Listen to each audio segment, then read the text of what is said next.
오늘은 고난당할수록이라는 제목을 가지고 함께 은혜를 나누고자 합니다. 여러분 목탄차라고 들어보셨나요? 목탄차. 자동차인데 나무를 태워서 가는 자동차입니다. 2002년 북한 소식을 다루는 통일신문 기사에 보면요, 이 목탄차에 대한 이야기가 나옵니다. 그 당시 북한 시골 마을에는 버스가 참 귀했다라고 합니다. 처음에는 디젤 버스를 운행을 했는데 연료를 구할 수가 없어서 나무를 태워서 가는 차로 개조를 해서 그렇게 다녔다고 하죠. 그런데 이 버스에는요, 1등석, 2등석, 3등석 손님이 있다라고 합니다. 당연히 요금도 다르다고 합니다. 1등석 손님이 제일 비싼 요금을 낸다고 하죠. 그러나 여러분, 1등석 손님이라고 해서 특별하게 더 좋은 자리를 주는 것은 아니라고 합니다. 그 이유는 목탄차가 이 목탄버스가 달리다 보면 알게 된다고 하지요. 이 목탄차는 땔감을 사용해서 가기 때문에 힘이 좀 부족하다라고 합니다. 그래서 오르막길을 올라갈 때면 차가 더 이상 가지 못한다고 하지요. 그래서 그때 운전사는 차를 가볍게 하기 위해서 외친다라고 합니다. 3등석 손님은 내리시라요. 네, 연습을 좀 했는데 잘 안 되네요. 네, 3등석 손님은 내리시라요. 그러면 3등석 손님들은 우르르 내려서 걸어서 오르막을 오른다라고 합니다. 그래서 이제 언덕 위에까지 가면 다행인데 가다가 또 이제 힘이 부족해서 못 올라가게 됩니다. 그럴 때 또 말을 합니다. 2등석 손님 내리시라요. 그러면 2등석 손님이 내리고 이제 1등석 손님만 타고 가게 됩니다. 이대로 언덕을 참 넘어가면 좋겠지만 언덕을 넘어가기 전에 또 이 차가 가지 않게 됩니다. 이때 뭐라고 했을까요? 이때는요, 창문을 열고 뒤를 돌아보면서 3등석 손님 빨리 와서 미시라요. 그리고 또 못 올라가면 2등석 손님도 미시라요. 그러면서 간다고 하는 것이죠. 중요한 것은 1등 손님은 내리지도 않고 밀지도 않고 끝까지 편안히 간다라고 하는 것입니다. 이야기를 보면서요, 우리 신앙도 이와 같지 않을까 생각을 해보게 되었습니다. 우리 신앙의 모습을 보면 삶이 어려움이 없고 또 역경이 없고 평안할 때는 누가 어떤 신앙인지 잘 구분하기가 어렵습니다. 그러나 인생의 어려움을 만나고 말 못할 고통과 고난을 당할 때가 있습니다. 위에 버스와 같이 오르막길을 갈 때가 있는 것이죠. 그때가 되면 우리의 신앙이 1등 신앙인지 2등 혹은 3등 신앙인지 드러나게 된다는 것입니다. 3등 신앙은요, 중도에 내리는 신앙을 말합니다. 2등도요, 좀 가다가 내리는 신앙을 말하는 것이죠. 이들은 스스로 시험에 들었다가 풀렸다가 고생하면서 오르게 된다는 것입니다. 그러나 1등 신앙은 그 어떤 어려움에도 넘어지지 않습니다. 비바람이 몰아치고 홍수가 나도 1등 신자는 굳건하게 헤쳐나갑니다. 어려움이 없어서가 아니죠. 고통이 없어서가 아닙니다. 주님과 함께하는 그 힘이 풍파를 극복하며 나아가게 하는 것입니다. 여러분, 저와 여러분은 어떤 신앙입니까? 바라기는 어떤 시련과 풍파가 있어도 끝까지 승리하며 나아가는 1등 신앙인이 되시기를 주님의 이름으로 축복합니다. 아멘. 오늘 시편은요, 사무엘상 22장의 내용을 배경으로 하고 있습니다. 사무엘상 22장에 보면 놉 제사장 학살 사건이 나옵니다. 이 사건이 일어난 이유가 있었습니다. 다윗은요, 자신을 죽이려 하는 사울을 피해서 놉 땅에 있는 아히멜렉 제사장에게 피하게 됩니다. 그때 이 아히멜렉에게 다윗이 거짓말을 합니다. 사울 왕이 명령해서 자기가 몰래 여기에 온 곳이라고, 아무도 모르게 왔다라고 거짓말을 하죠. 그래서 아히멜렉은 그에게 떡을 주고 또 골리앗의 칼도 주게 됩니다. 사실 모르겠어요. 아히멜렉도 아마도 다윗이 쫓기고 있었던 것을 눈치는 챘을 것입니다. 그렇지만 다윗을 위해서 먹을 것도 주고 골리앗의 칼도 그렇게 주게 됩니다. 그리고 다윗은 그곳을 떠나서 이제 다른 곳으로 피신을 하게 되었습니다. 그런데 그때 아히멜렉의 제사장이 다윗에게 떡을 주고 칼을 주는 모습을 본 자가 있었습니다. 바로 사울의 목자장이었던 도액이라는 사람이었습니다. 도액은요, 사울 왕에게 이 일을 고자질하게 됩니다. 그러자 사울은 다윗을 도운 아히멜렉 제사장과 다른 제사장 85명까지 다 죽여버리게 됩니다. 그리고 그들의 재산까지 다 몰수하게 되었던 것이죠. 이렇게 높 제사장 학살 사건은요, 도액이 자신을 사울에게 잘 보이기 위해 고자질을 하고 또한 85명의 제사장을 죽인 그 사건을 말하는 것입니다. 여러분, 다윗이 이 소식을 듣고 얼마나 슬퍼했을까요? 자신 때문에 이런 억울한 일이 일어났으니 말입니다. 다윗은 이런 부조리한 현실을 탄식하면서 이 시를 지었다라고 할 수 있습니다. 근데 이 시를 잘 보게 되면 다윗은 비록 악인들의 비열함 때문에 고통을 당해야 하는 이 부조리한 현실이었지만 그래도 그 고난들을 믿음으로 잘 헤쳐나가고 있는 그 모습을 보게 됩니다. 바라기는 오늘 말씀을 통해서 악인들이 득세하는 이 부조리한 현실 속에서 우리가 어떻게 믿음으로 헤쳐나갈 수 있는지 깨닫게 되며 나아가는 저와 여러분 되시기를 주님의 이름으로 간절히 축복합니다. 먼저 첫 번째로요, 우리가 고난당할수록 더 열심히 말씀과 기도로 나아가야 한다라는 것을 깨닫게 합니다. 오늘 보면 1절 말씀인데요, 우리 같이 함께 읽습니다. 여호와여 도우소서, 경건한 자가 끊어지며 충실한 자들이 인생 중에 없어지나이다. 아멘. 여기서 다윗은 여호와여 도우소서라고 말하고 있죠. 하나님께 간절히 매달려 기도하고 있는 것입니다. 그는 주변의 의로운 자들이 삶을 오래 누리지 못하고 죽어가는 현실을 보면서, 그리고 신실하며 진실한 자가 고통당하는 부조리한 현실 가운데 하나님의 도우심을 바라는 기도를 드리고 있는 것입니다. 다윗은 자신에게 먹을 것과 칼을 주었다라는 이유로 아무 죄가 없는 제사장 85명과 그 성읍의 노배 어른과 아이와 모든 가축들을 죽이고 재산을 몰수했던 이 사울의 악행을 보면서 평소보다 더 간절히 하나님께 매달리고 있는 것입니다. 이 사건을 통하여 다윗은 마음에 지울 수 없는 심한 고통에 시달렸을 것입니다. 아마도 자신을 저주했을지도 모르겠어요. 자기 자신으로 인하여서 수없이 많은 제사장들과 생명들이 억울하게 죽임을 당하였기 때문입니다. 그러나 다윗은 결코 주님을 원망하고 멀리하지 않았습니다. 상황이 더욱더 자신을 괴롭게 할수록 더욱 간절히 주님께 매달렸던 것입니다. 상황이 더 악화될수록 더욱더 주님께 가까이 나아갔던 것이죠. 그런데 여러분, 다윗의 이와 같은 태도가 오늘날 우리 신앙인들에게도 너무나 중요하다는 것을 깨닫게 됩니다. 우리 믿음의 사람들에게 환난과 역경이 닥쳤을 때 그 반응에 따라 두 부류로 나눠볼 수가 있습니다. 첫 번째는요, 시험을 당하여서 하나님께로부터 등을 돌리고 믿음에서 떠난 자들입니다. 이들은 마가복음 4장에 예수님의 씨 뿌리는 자의 비유에서 나오는 돌짝밭과 같은 자들입니다. 돌짝밭에 떨어진 씨앗이 흙이 얇아 뿌리를 내리지 못해 말라 죽듯이 이런 자들은 말씀이 깊게 뿌리 내리지 못함으로 인하여서 조그만 환난이 와도 견디지 못하고 곧 넘어지고 믿음에서 떠나게 됩니다.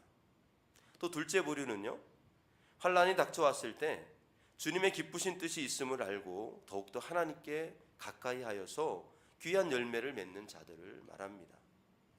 이들은 좋은 땅에 떨어진 씨앗처럼 비바람이 몰아치고 뜨거운 햇살이 내리치는 고통 가운데서도 참고 견디어서 많은 열매를 맺는 자들을 말하는 것이죠. 이처럼 환난에 대한 어떤 태도를 가지느냐에 따라서 열매를 맺느냐 맺지 못하느냐가 결정되는 것입니다. 다윗이 이스라엘 역사상 길이 남는 성군이 된 것은요, 바로 많은 환난을 꿋꿋하게 참아내고 그 환난을 통하여서 깨끗하게 연단된 까닭이었습니다. 여러분, 비가 땅에 내리지 않으면 어떻게 됩니까? 땅이 딱딱하게 굳지요. 생명이 싹을 틔울 수 없는 죽음의 땅이 되어버립니다. 그러나 비가 내리면 흙이 쓸리고 또 깎이는 아픔이 있지만 그 비로 인하여서 생명이 움트게 되는 것이죠. 이렇게 비와 같은 고난이 없다면 어떤 생명도 태어날 수가 없는 것입니다. 여러분, 유도라는 운동을 잘 아시죠? 유도라는 운동을 보면 본격적으로 유도의 기술을 배우기 전에 몇 달 동안은 낙법만 연습한다라고 합니다. 낙법이란 넘어지는 방법을 말하는 것이죠. 어떻게 하면 잘 넘어질 수 있는지 그 방법을 배우는 것입니다. 만약 이 넘어지는 법을 잘 배우지 못해서 시합 중에 아무렇게나 넘어지게 되면 심각한 부상을 입게 되어서 결국 운동조차 하지 못하게 되는 불상사가 생길 수 있기 때문입니다. 우리의 신앙도 마찬가지입니다. 시련과 환난 중에서 아무렇게나 넘어지면 큰 상처를 입게 됩니다. 잘 넘어지는 방법을 배워야 성장하며 열매 맺는 성도가 되는 것이죠. 여러분, 넘어짐에도요 다 뜻이 있습니다. 어려움 가운데서도 분명히 하나님의 숨겨진 뜻이 있는 것이죠. 넘어질 때 포기해버리고 아무렇게나 넘어지면 그 신앙은 성장하지 못하게 됩니다. 그러므로 우리는 넘어질 때 잘 넘어져야 합니다. 잘 넘어진다는 것은요, 환난을 당할 때 넘어지더라도 하나님 근처에 더 가까이 넘어져야 함을 말하는 것입니다. 도리어 감사하면서 그 속에 담긴 하나님의 뜻을 발견하도록 더욱더 하나님께 매달리며 가까이 나아가는 것을 말하는 것입니다. 사랑하는 여러분, 여러분의 삶 가운데 혹시 이해가 되지 않는 시련과 환난을 만나고 계십니까? 혹시 시험이 찾아오셨습니까? 그렇다면 교회에 나와서 더 열심히 예배를 드리시기 바랍니다. 더 열심히 기도하시기 바랍니다. 더 열심히 성경을 읽으십시오. 그러면 고통 가운데 숨겨진 하나님의 놀라운 뜻이 조금씩 서서히 드러나게 될 줄로 믿습니다. 그리고 여러분들도 다윗처럼 더욱더 성숙하고 더욱더 거룩한 사람으로 변화될 줄로 믿습니다. 두 번째로요, 우리는 고난당할수록 하나님 앞에 더욱더 진실해야 함을 깨닫게 됩니다. 오늘 본문 2절 말씀인데요, 같이 함께 한 목소리로 읽습니다. 그들의 이웃에게 각기 거짓을 말하며 아첨하는 입술과 두 마음으로 말하는도다. 아멘. 이 말씀은 악인의 특징을 두 가지로 묘사하고 있습니다. 그것은 바로 거짓말과 아첨하는 입술을 말하는 것이죠. 아마도 다윗은 도액을 생각하면서 이 말을 하고 있지 않을까 싶습니다. 근데 또 이 말씀을 또 역으로 생각해 보면요, 진실한 의인이 누구인지를 보여주는 것이기도 합니다. 곧 거짓말과 아첨 많은 말을 하지 않는 자가 바로 진실한 자임을 말하는 것이죠. 다윗은요, 항상 하나님 앞에 정직하고 진실하고자 노력했던 사람 중에 하나입니다. 물론 다윗에게도 치명적인 죄가 있었죠. 그의 통치 중기에 보면 우리아의 아내 밧세바와 간음을 행하고 또 그 사실이 드러나는 것이 두려워서 그의 남편 우리아를 죽이기 위해 일부러 전쟁터의 맨 앞으로 보내게 됩니다. 그래서 죽게 만들게 되죠. 이것을 간음과 살인을 한꺼번에 행한 아주 악질적인 모습이라 할 수 있습니다. 다윗에게 이런 악한 모습이 있었던 것입니다. 그런데 나단이라는 예언자가 다윗의 악행을 알고 그를 찾아가서 그의 악행을 비난하게 됩니다. 그런데요, 한 나라의 왕이었던 다윗이 일개 예언자의 책망을 듣는 것은 굉장히 수치스러운 일일 수도 있었습니다. 그래서 간단히 자신의 죄를 부인하고 나단 예언자도 우리아처럼 죽일 수도 있었을 것입니다. 그러나 다윗은 비록 악질적인 죄를 저지르기는 하였지만 거짓말하는 사람은 아니었죠. 그는 진실하였습니다. 그렇기에 나단 예언자 앞에서 하나님께 잘못했노라고 순순히 죄를 고백하고 용서를 구할 수 있었던 것입니다. 여기에 바로 다윗의 위대한 점이 있는 것입니다. 그가 진실한 사람으로 인정받을 수 있는 근거가 되었던 것이죠.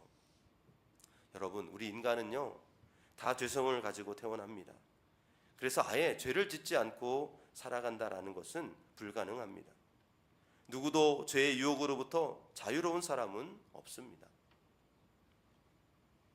그러므로 성도들에게 중요한 것은 완벽한 삶이 아니라 죄를 지었을 때 자기 죄를 솔직히 하나님께 고백하고 용서를 구하는 태도입니다. 이런 진실함이 있을 때 고난 가운데 더욱 성숙한 신앙으로 변화되는 것입니다. 옛날 어느 나라에, 평화스러운 나라에 현명한 임금이 살았습니다. 그는요, 백성들의 진실됨을 좀 알고자 했어요. 그래서 하루는 임금님의 신하들을 불러서 여러 종류의 꽃씨와 화분을 나누어 주게 됩니다. 그리고 가장 예쁘고 탐스러운 꽃을 피우게 한 사람에게 큰 상을 내리겠다라고 그렇게 선포를 하죠. 그래서 이제 신하들이 온 백성들에게 그 씨앗과 또 화분을 나눠주게 됩니다. 어느덧 1년이 지났습니다. 약속한 날이 되었어요. 그래서 이 왕은 신하들과 함께 온 나라를 그렇게 순회하게 됩니다. 가지각색 예쁘고 수담스러운 꽃들이 피어 있는 것을 보았습니다. 그런데 어찌된 일인지 이 임금님은 얼굴을 찌푸리면서 그렇게 얼굴이 밝아질 기색이 없어 보였습니다. 이제 마지막 마을밖에 남지 않았는데 그 많고 예쁜 꽃들을 보고도 못 본 채 지나가는 이 임금님 때문에 신하들은 조바심과 걱정이 태산 같았습니다. 이제 꽃을 다 보고 임금님이 돌아서려고 하는데 마침 그곳에 한 소녀가 고개를 푹 숙인 채 흙이 담긴 화분을 들고 있었습니다. 임금님은 울먹이는 그 소녀를 보면서 이제야 내가 찾았다. 너야말로 내가 말하는 진실한 사람이구나 라고 하면서 그 소녀에게 많은 상금과 칭찬을 아끼지 않았다라고 하는 것입니다. 애초 임금님께서 내린 꽃씨는 끓는 물에 담갔다가 꺼낸 것이어서 꽃을 피울 수 없는 꽃이었다라고 합니다. 그래서 나라의 신하들과 백성들은 임금님의 환심을 사고자 죽은 꽃씨의 꽃들을 피웠다고 거짓으로 아뢰었던 것이죠. 그러나 그 어린 소녀만큼은 정직하게 진실하게 그렇게 그런 꽃을 피웠다라고 하는 것이죠. 그래서 임금님이 정말 보고 싶어 했고 찾았던 것이 바로 이 진실의 가치였다라고 하는 이야기입니다. 여러분, 저는 이 이야기를 보면서 눈앞의 현실적 이익에 눈이 어두워서 가장 중요한 진실한 마음을 잃어버린 이 백성들의 모습이 오늘 우리의 모습은 아닌지 돌아보게 되었습니다. 누구보다 더 나 자신의 잘못된 모습을 알고 있으면서도 그 알량한 자존심 때문에 아니 나의 잘못을 인정하기 싫어서 진실을 외면하고 있지는 않습니까? 여러분, 하나님이요 우리에게 원하시는 것은 우리의 진실한 모습인 줄로 믿습니다. 나쁜 것을 알면서도 여전히 죄 가운데 거하는 모습이 있다면 이 시간 겸손히 나와 회개하며 용서를 구하시는 우리 모두가 되시기를 간절히 축복합니다. 주님은요 여러분들의 진실한 모습을 기뻐하시고 또 다 용서해 주실 줄로 믿습니다.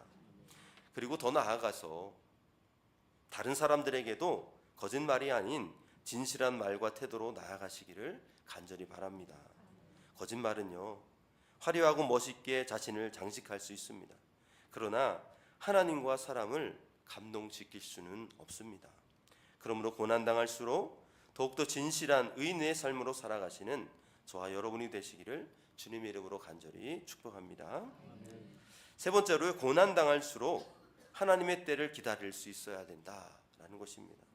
오늘 본문 5절 말씀인데요, 같이 함께 한 목소리로 읽겠습니다.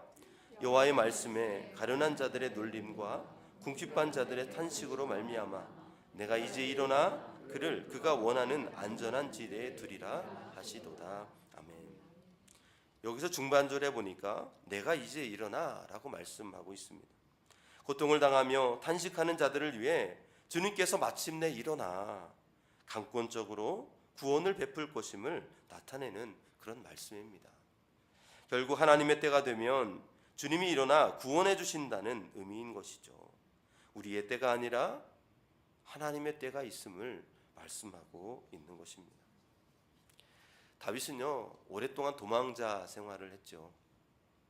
그 오랜 도피 기간 동안 하나님께 이 어려움이 하루속히 사라지도록 기도하였습니다.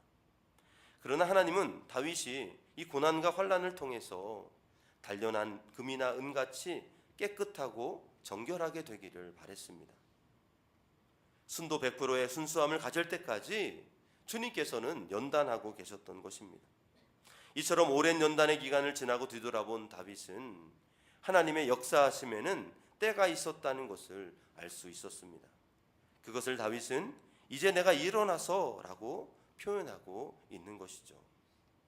여러분, 아무리 부유한 사람이라도 자신만의 어려움이 있고요, 반대로 자신이 가진 것에 만족하며 검소하게 살아가는 사람이라도 그 사람 나름대로의 어려움이 있기 마련입니다. 세상에는 작은 삶의 무게 하나쯤 가지고 있지 않은 사람이 어디 있겠습니까?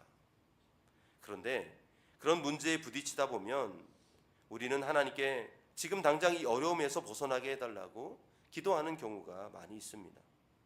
나 자신이 정한 때와 기한에 맞추어서 하나님께서 움직여 줄 것을 기대하는 것입니다.